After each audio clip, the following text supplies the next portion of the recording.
In this topic, I'm going to talk to you about user experience and branding. So when I mention the word brand, many people think about a logo of a company, the symbol.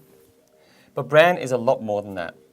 A brand of an organization is actually a perception that the consumer or end user has about that organization based on all the things that they interact with that come from that organization. So let me give you an example. Let's look at a smartphone. So it could be the smartphone, the physical product. It could be the store of that organization where the person has bought the smartphone. The advertising, the website, the people or the staff within that organization that the person or the consumer interacts with when they have a problem. It could be many things. It could be the store itself, as well as the physical logo of the organization. So it's really important to understand that brand is more than just a symbol, but it's all about perception. Let me elaborate about what I mean by perception. Let's look at user one or customer one. That customer might have a very positive perception of that smartphone organization. It might be because they really like the phone, maybe the customer support staff that they've dealt with have been very friendly, or that maybe the people within the store that they've gone to have been very friendly. However, person number two might have a totally different perception of that same company. It might be that their phone broke down. Maybe they had issues when they tried to get a refund, or maybe some of the other problems they've had. So the brand is purely based on each individual person. It could be positive, it could be negative, or it could be neutral. It's important to emphasize the point that a website of an organization doesn't create the brand for that organization. Most organizations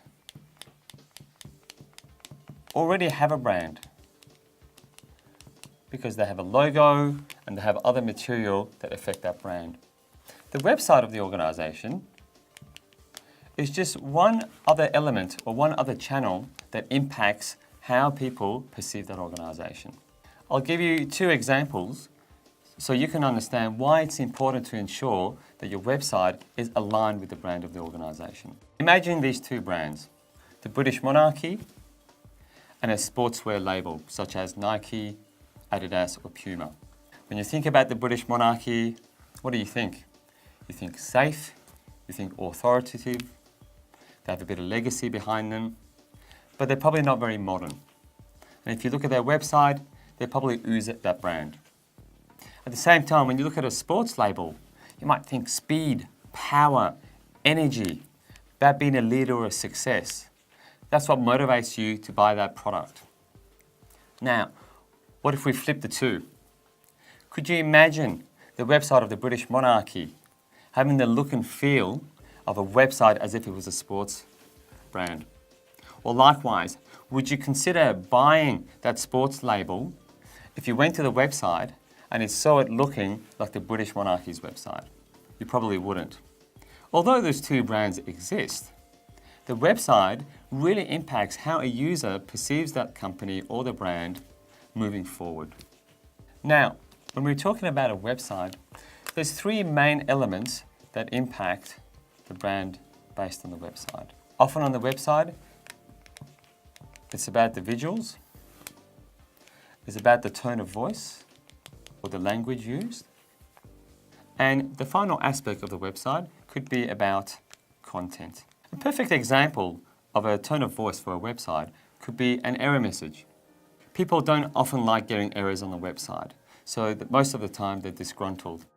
So an error message is a perfect example of how you can ooze and give an impression of who you are as an organization by the way you put the words in that error message. Now, in order to design a website that successfully aligns with an organization's brand, you need three key things. One, the branding guidelines of the organization.